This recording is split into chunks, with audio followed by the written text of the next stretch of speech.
بسم الله الرحمن الرحيم الحمد لله رب العالمين والصلاة والسلام على أشرف الأنبياء والمرسلين نبينا محمد وعلى آله وصحبه أجمعين ومن تبعهم بإحسان إلى يوم الدين أما بعد.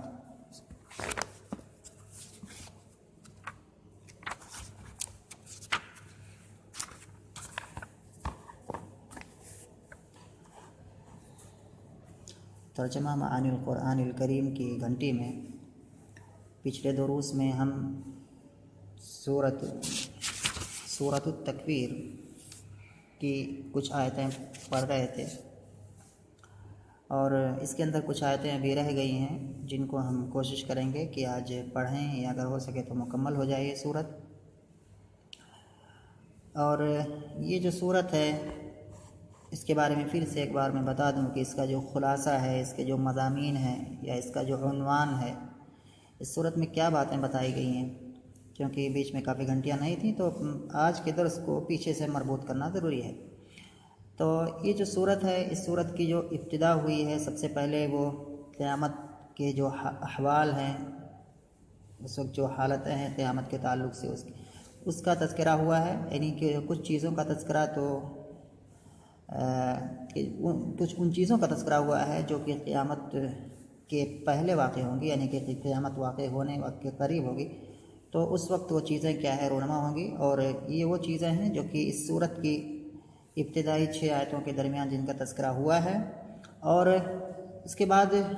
6 اور چیزوں کا تذکرہ ہوا ہے، یعنی کہ قیامت کے حالات ہی کے تعلق سے جو کہ قیامت کے دن وقوع پذیر ہوں گی. اور اس طرح سے قیامت کے بارے میں ایک بات کہی گئی ہے، قیامت کی ہولناکی کو کیا ہے ذکر کیا گیا ہے، قیامت اس وقت کا منظر کیا ہوگا اس چیز کو بیان کیا گیا ہے. اور اس کو بیان کرنے کا جو مقصد ہے وہ مقصد یہی ہے کہ اگر آدمی مومن نہیں ہے تو وہ مومن ہو جائے، یعنی صحیح معنوں میں مومن ہو جائے، کفر اور شرک کا راستہ ترک کر دے،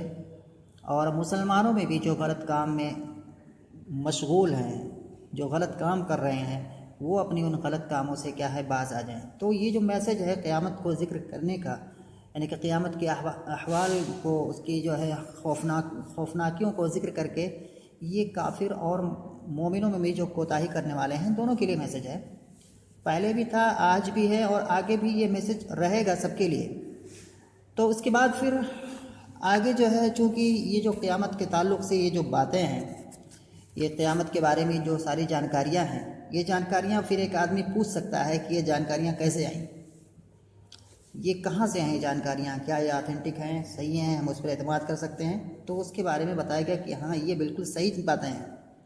کیونکہ جو قرآن میں جو باتیں آئی ہیں یہ وحی کے ذریعے سے آئی ہیں. یہ ہے کہ یہ سب باتیں قرآن میں مذکور ہیں. تو پھر قرآن کی حقانیت کو بتانا ضروری تھا. جب قیامت کے تعلق سے باتیں بتائی گئیں تو اب ضروری ہے کہ جو کتاب یا ان باتوں کو لانے والے جو لوگ ہیں ان کو بتایا جائے کہ یہ لوگ سچے ہیں.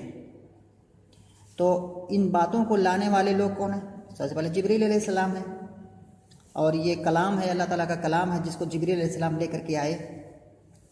اور جس کے پاس لے کر کے آئے وہ اللہ کے رسول ہیں، اللہ کے رسول صلی اللہ علیہ وسلم ہیں. تو یہ ان 3 لوگوں کا براہ راست کیا ہے، اس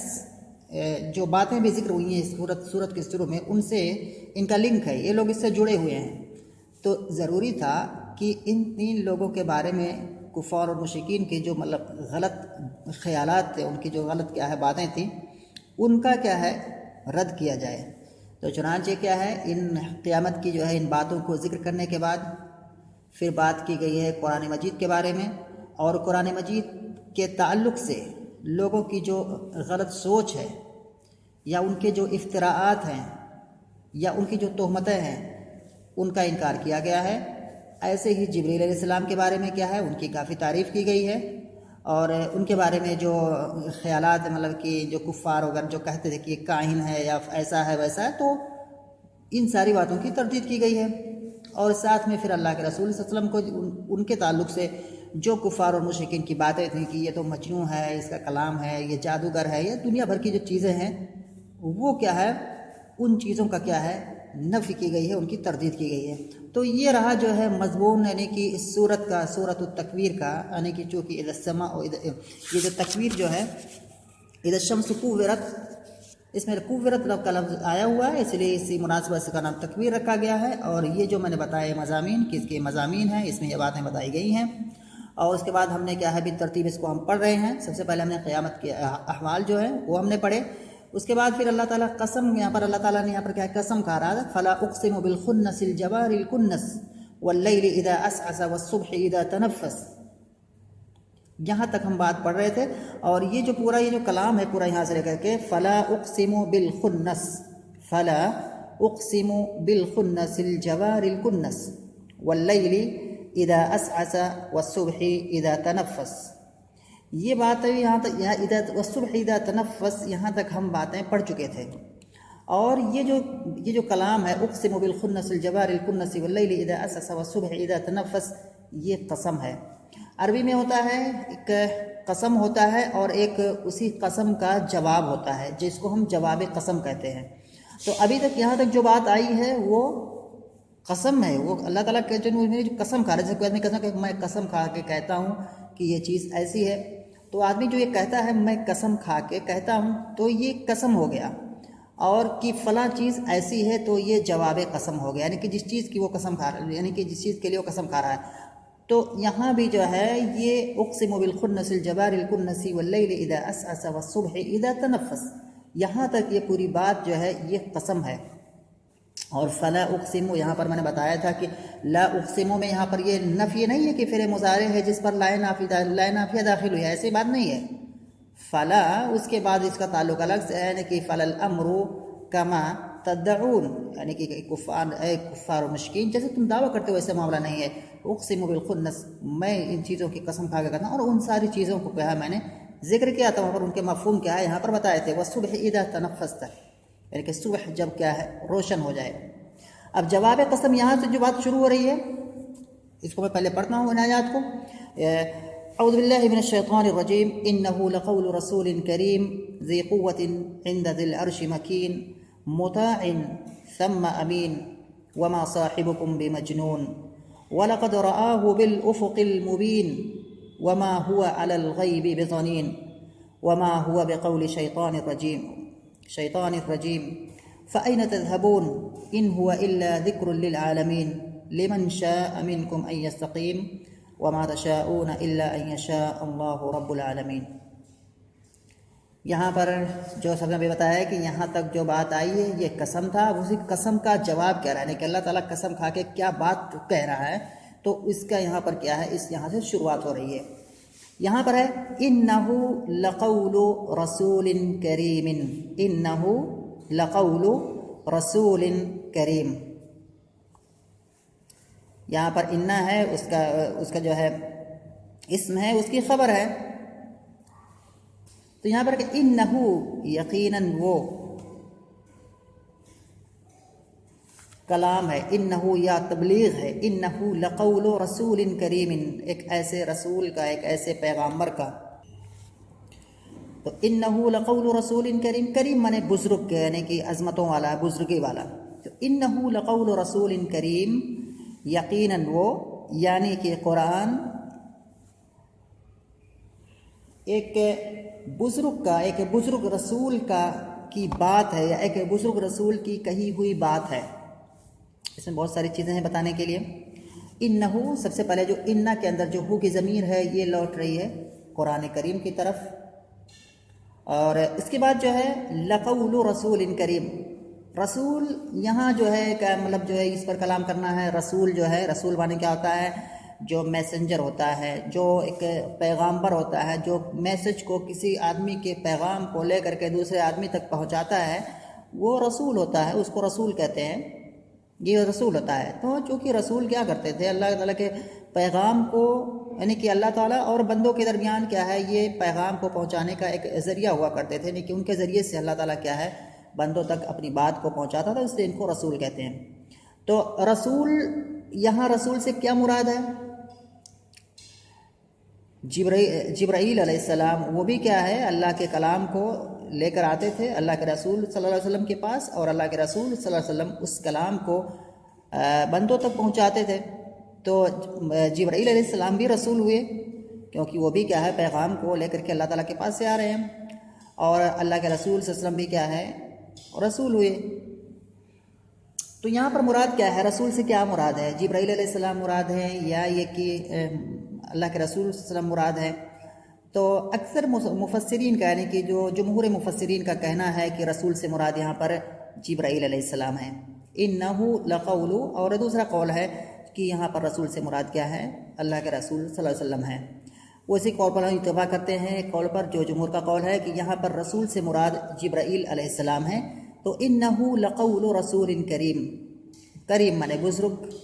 یا خوبصورت بناوٹ والا، خوبصورت حیت والا. تو بزرگ کا معنی کریں رسول کریم، یقیناً یہ قرآن ایک بزرگ رسول کی کہی ہوئی بات ہے یا اس کا کلام ہے. پھر ایک بات یہاں پر آتا ہے کہ یہ قرآن تو اللہ تعالیٰ کا کلام ہے، تو جبرائیل علیہ السلام کو کیوں کہا جا رہا ہے کہ یہ قرآن جبرائیل علیہ السلام کا کلام ہے؟ تو یہاں پر سمجھنے والی بات یہ ہے کہ جبرائیل علیہ السلام کی طرف جو یہ قول کی نسبت کی گئی ہے، تو یہ بس محض ادنا سی، یعنی کہ تھوڑی سی کیا ہے اس سے تعلق ہونے کی وجہ سے، ورنہ در حقیقت یہ کلام ہے، یعنی کہ یہ جو قرآن ہے یہ اللہ تعالیٰ کا کلام ہے. یہ نہ ہی اللہ کے رسول کا کلام ہے، نہ ہی یہ جبرائیل علیہ السلام کا کلام ہے، یہ اللہ تعالیٰ کا کلام ہے، اس میں کوئی بھی شک نہیں ہے. لیکن اس کلام کو لے کر کے جبرائیل علیہ السلام اللہ تعالیٰ کے پاس سے اللہ کے رسول صلی اللہ علیہ وسلم کے پاس آتے تھے اور بولتے تھے، ان کو بتاتے تھے یا سناتے تھے. تو اس وجہ سے جو ہے نسبت کر دی گئی کہ مطلب ان کا کلام ہے، مجرد اس لیے کہ وہ اللہ کے رسول صلی اللہ علیہ وسلم کے یہ اللہ تعالیٰ کے پاس اس باتوں کو یا قرآن کے مطلب اجزاء کو یا قرآن کو لے کر کے آتے اور جو ہے اللہ کے رسول صلی اللہ علیہ وسلم کو بتاتے یا کہتے ان سے کہ یہ چیزیں ہیں. تو اس وجہ سے کیا ہے مختصر کہ ادنا سے تعلق کی بنا پر کیا ہے کہہ دیا گیا ہے، ورنہ در حقیقت یہ قرآن کیا ہے اللہ تعالیٰ کا کلام ہے. رسول کریم، انہو لقول رسول کریم، یقیناً وہ یعنی کہ قرآن ایک بزرگ پیغامبر کی کہی ہوئی بات ہے یا اس کا کلام ہے. ذی قوت، اور یہاں پر جو ہے رسول کی بہت ساری صفات یہاں پر لائی گئی ہیں، بہت ساری صفات لائی گئی ہیں. رسول جو ہے اس کے بعد کیا ہے کریم، اس کی ایک صفت ہے، ذی قوت ایک صفت ہے، اس کے بعد ہے عند ذی العرش مکین، یہ اس کی ایک صفت ہے. اس کے بعد مطاع، یہ بھی اسی کا رسول کی صفت ہے. اس کے بعد امین، یہ بھی کیا ہے اسی رسول کی صفت ہے. تو رسول کی یہ ساری صفات ہیں، یعنی کہ رسول ہے، رسول سے مراد کیا ہے جبرائیل علیہ السلام، یعنی کہ جبرائیل علیہ السلام کی یہ ساری صفات یہاں پر گنائی گئی ہیں، یہ رد کرنے کے لیے ان لوگوں میں کفار اور مشرکین اور کفار کی ان باتوں پر کہ یہ کاہن ہے جو اللہ کے رسول کے پاس جو یہ باتیں لے کر کے آتا ہے، جو بتاتا ہے اللہ کے رسول کو، اور اللہ کے رسول پھر ایسی باتیں کیا ہے بتاتے ہیں. تو کہا گیا کہ نہیں، یہ کاہن نہیں ہے، یہ جبرائیل علیہ السلام ہے. یہ باتیں اللہ کے رسول صلی اللہ علیہ وسلم کے پاس جو لے کر کے آتے ہیں یہ جبرائیل علیہ السلام ہے، جن کی یہ صفات ہے، جن میں جھوٹ کا کیا ہے ادنا سا مطلب کیا ہے اس میں احتمال نہیں پایا جا سکتا، کہ ان کی یہ صفات ہیں. تو کیا صفات ہیں ہم دیکھتے ہیں. پہلے انہو لقول رسول کریم، اس کے بعد رسول کریم، اس کے بعد ذی قوت. ذی قوہ یہاں پر یہ حالت جرم ہے، اسماء ستہ مکبرہ میں سے ہے، یعنی کہ زو ہوتا ہے اسماء ستہ مکبرہ جب ان کی اضافت کیا ہے غیر یا متکلم کی طرف کی گئی ہو تو ان کا اعراب حالت رفع میں ہوا، حالت نصب میں الف اور حالت جر میں یا کے ساتھ ہوا کرتا ہے. یہ نو کی بحث میں آئی ہوگی. تو یہاں پر کیا ہے ذی قوت، ذی یہاں پر مضاف ہے اور قوت اس کے بعد ایک مضاف الیہ ہے جو کہ اس میں ظاہر ہے، اس میں ضمیر متکلم کی طرف اس کی اضافت نہیں کی گئی ہے. تو ذی قوت کے معنی ہو گئے ذو معنی والا، اور تو ذو قوت یعنی کہ طاقت اور قوت والا، طاقت و قوت والا ذی قوت. اور چونکہ یہ صفت ہے، ذو صفت ہے رسول کی، اور رسول وہاں پر کیا ہے مضاف الیہ ہے اس کلام کے اندر، یعنی کہ رسول کی پہلی صفت ہے کریم، اور رسول کی دوسری صفت آئے گی ذی قوت، یعنی کہ ذی مضاف ہے اور قوت کیا ہے مضاف الیہ ہے. تو یہ مضاف اور مضاف الیہ پھر کیا ہو جائیں گے صفت بن جائے گی رسول کی. یہ نہیں دھوکا ہونا چاہیے کہ مضاف اور مضاف الیہ یہ تو معرفہ ہو گیا، نہیں معرفہ نہیں ہوگا، کیونکہ معرفہ کوئی اسم بنتا ہے جب اس کی اضافت معرفہ ہی کی کسی قسم کی طرف کی جائے، چاہے ضمیر کی طرف، چاہے علم کی طرف، چاہے اسم موصول کی طرف، جتنے بھی معرفہ کی قسمیں ہیں جو پڑھے ہو. لیکن اگر کسی نکرہ کی اضافت کسی دوسرے نکرہ کی طرف کی جاتی ہے تو وہاں پر کیا ہے، اس نکرہ کی جس کی اضافت کی گئی ہے وہ معرفہ کبھی بھی نہیں بنے گا. نحو کی اصطلاح میں اس کو نکرہ ہی کہیں گے، وہ نکرہ ہی رہے گا، نکرہ ہی رہے گا. جیسے غلام و رجلین اگر ہم کہیں گے تو غلام و رجلین، یہاں غلام نکرہ ہی ہے، غلام و رجلین، گرچہ اس کی اضافت رجلین کی طرف کی گئی ہے لیکن غلام کیا ہے، نحو کی اصطلاح میں اس کو ہم نکرہ ہی مانیں گے. اس لیے اگر اس کی ہم صفت لائیں گے تو غلام و رجلین کی، تو وہاں پر کیا ہے، ہم صفت نکرہ لائیں گے، معرفہ نہیں لائیں گے، کیونکہ نکرہ کی اضافت اگر نکرہ کی طرف کی جائے تو اس سے گرچہ نکرہ میں کچھ تھوڑا موڑا ہلکا پن آ جاتا ہے لیکن وہ معرفہ کبھی بھی نہیں بنتا ہے. تو یہ بات ہوتی ہے. اس کے بعد کہیں کہ ذی قوت، تو یہاں پر یہ بات ہے کہ ذی قوت یہ مضاف اور مضاف الیہ ہے،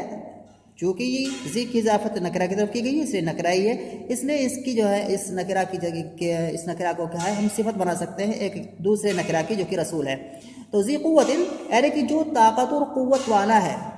یعنی کہ ایک رسول جو طاقت اور قوت والا ہے، یعنی کہ یہ طاقت اور قوت والا ہے کم نہ جیسا کہ قرآن کی دوسری آیتوں میں آیا ہے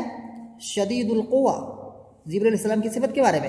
یعنی کافی پاورفل طاقت اور قوت والے مطلب کہ جبریل علیہ السلام ہیں. اور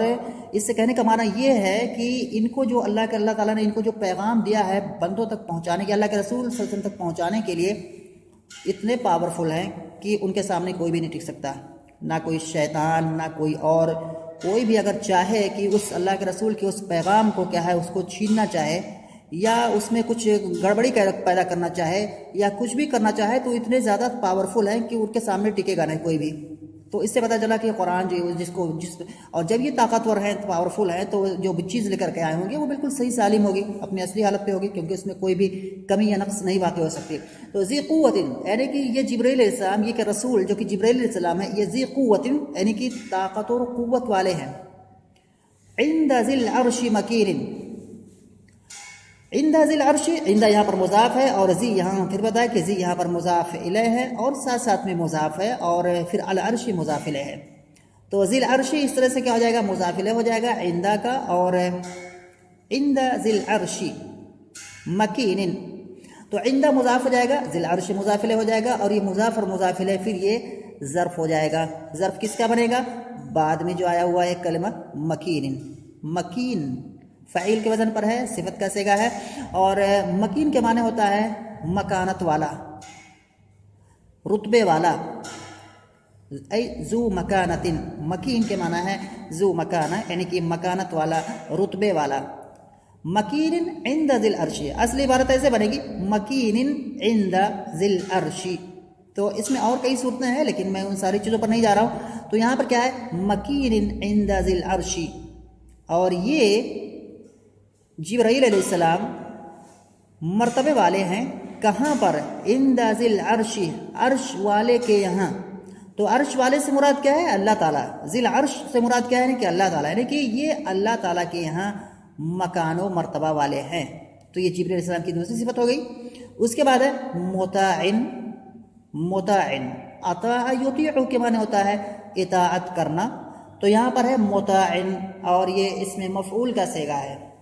اصل میں کیا ہو جائے گا متوعن، اصل میں ہے افعال کیا ہے، باب افعال، اطاع کا اصل ہے اطوع، کیونکہ اس کی جو ثلاثی آئے گی طا واو عین، جیسے کہیں گے طوعن طوعن وکرہن، تو طا واو عین. تو یہاں پر جو ہے اصل میں ہو جائے گی مکرمن کے وزن پر لائیں گے، اکرما یکرم اکراما فہو مکرمن و اکرما یکرم اکراما فہو مکرمن. تو اس میں مفعول جو باب افعال سے آئے گا، اگر ہم اکرما سے اگر صرف صغیر کی کردان کریں گے تو اس میں مفعول آئے گا مکرمن. تو یہاں پر کیا ہے متوعن،